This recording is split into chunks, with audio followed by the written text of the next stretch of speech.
चलिए दोस्तों आगे देखते हैं गोले दर्पण। गोले दर्पण जो होता है कांच के खोखले गोले को काटकर बनाया जाता है। यह दो प्रकार का होता है। नंबर 1 अवतल दर्पण, नंबर 2 उत्तल दर्पण।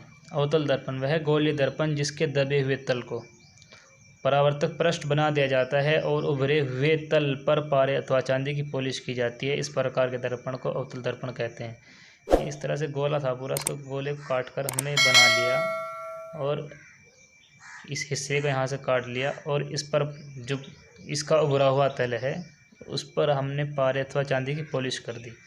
और जो इसका दबा हुआ तल है ये परावर्तक पृष्ठ का कार्य करेगा, यानी जो किरण आएगी वो इससे टकराएगी और अपना रिफ्लेक्शन इसके अंदरली तरफ होगा। तो इस प्रकार के दर्पण को अवतल दर्पण कहते हैं। अवतल दर्पण कहते हैं। देख लेते हैं। हमारे पास ये कोई गोला था, हमने यहाँ से इसको काटा। काटने के पश्चात में हमने इस पर बाहरली तरफ पॉलिश कर दी। तो ये परावर्तक पृष्ठ इसका अंदरला हिस्सा बनेगा, यानी जो किरण आएगी प्रकाश की वो यहाँ से टकराएगी और ऐसे चली जाएगी। प्रकाश की किरण ऐसे आएगी और ऐसे निकल जाएगी। परावर्तन की जो घटना है वो इसके अंदरली तरफ होगी। बाहरी जो इसकी सतह है इस पर हमने पारे अथवा चांदी या एल्युमिनियम की पॉलिश वगैरह करती ताकि ये किरणें आर पार ना पहुंच सके। उत्तल दर्पण वह गोले दर्पण जिसके दबे हुए तल पर पारे अथवा चांदी की पॉलिश की जाती है तथा उभरे हुए तल को परावर्तक पृष्ठ बना दिया जाता है। इस प्रकार के दर्पण को उत्तल दर्पण कहते हैं। देख लेते हैं इसको भी। ये खोखला गोला था, हमने इसको काटा। काटने के बाद में हमने इस पर इस साइड इस साइड में पेंट किया है, यानी दबे हुए तल पर पेंट किया। तो ये जो बाहरली सतह है ये परावर्तक पृष्ठ का कार्य करेगी, यानी जो किरण आएगी वो टकराएगी और ऐसे निकल जाएगी। इसको बोलते हैं उत्तल दर्पण। इसके अंदर कुछ परिभाषाएं होती हैं, देख लेते हैं कौन कौन सी है। दर्पण का ध्रुव। गोले दर्पण के परावर्तक पृष्ठ के मध्य बिंदु को दर्पण का ध्रुव कहते हैं। इसे P से प्रदर्शित करते हैं। हमारे पास ये कोई गोले दर्पण है और हमने इस पर पेंट कर दिया। तो जो इसका सेंटर पॉइंट है यानी मेन पॉइंट है, दोनों के मध्य बिंदु है, इसको बोलते हैं पोल यानी ध्रुव। दर्पण का ध्रुव इसको बोलते हैं। दूसरी परिभाषा वक्रता केंद्र। उस गोले के केंद्र को जिससे कि गोलीय दर्पण काटकर बनाया गया है उसे दर्पण का वक्रता केंद्र कहते हैं। हमारे पास ये गोला था और हमने इससे काटकर ये बनाया। तो जो इसका सेंटर पॉइंट था ये, यानी यहाँ, ये इसका वक्रता केंद्र होगा। वक्रता केंद्र, सेंटर ऑफ कर्वेचर। नंबर 3 वक्रता त्रिज्या।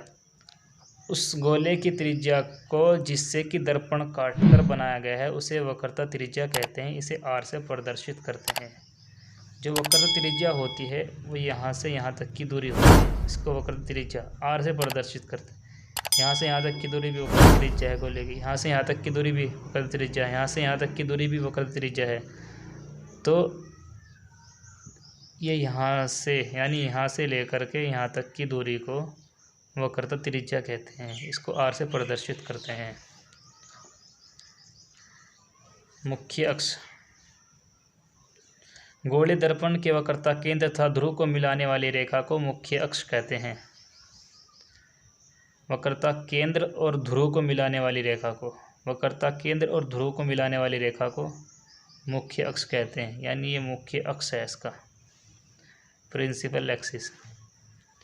मुख्य फोकस। गोले दर्पण के वक्रता केंद्र व ध्रुव के बीच में मुख्य फोकस होता है, यानी वक्रता केंद्र और ध्रुव के बीच में, यानी ये सेंटर जो इन दोनों की आधी दूरी होगी बीच में होगी, यहाँ पर फोकस होगा, मुख्य फोकस। इसको F से प्रदर्शित करते हैं।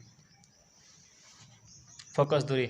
ध्रुव से मुख्य फोकस तक की दूरी को फोकस दूरी कहते हैं। इसे स्मॉल f से प्रदर्शित करते हैं, यानी यहाँ से लेकर के यहाँ तक की दूरी को मुख्य फोकस दूरी कहते हैं, इसे स्मॉल एफ से प्रदर्शित करते हैं।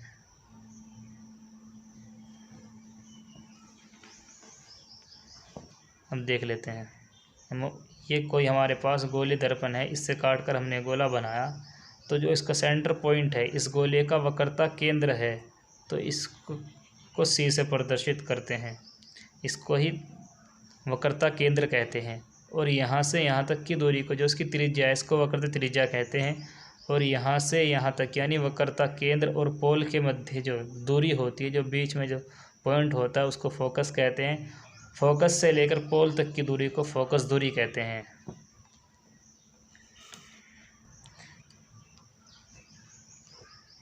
रे डायग्राम बनाने के लिए बहुत ही इम्पोर्टेंट नियम है ये, अवतल दर्पण के किरण आरेख बनाने के नियम।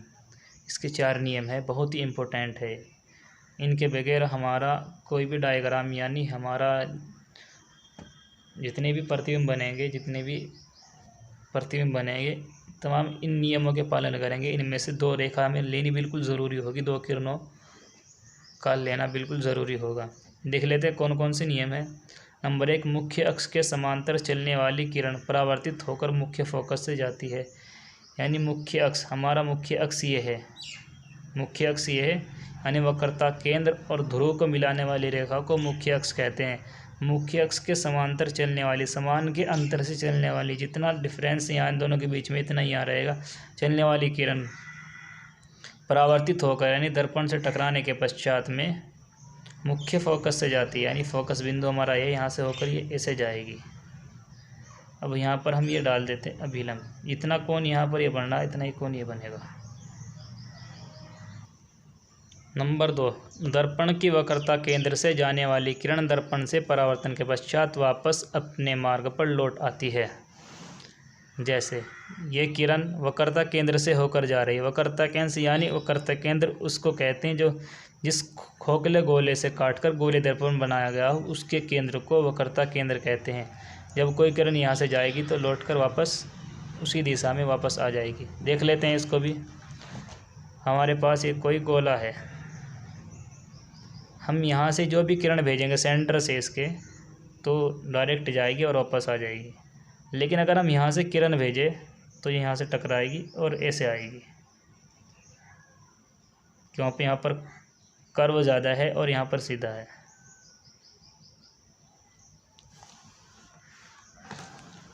तीसरा नियम, अवतल दर्पण के मुख्य फोकस से जाने वाली प्रकाश किरण परावर्तन के पश्चात मुख्य अक्ष के समांतर हो जाती है।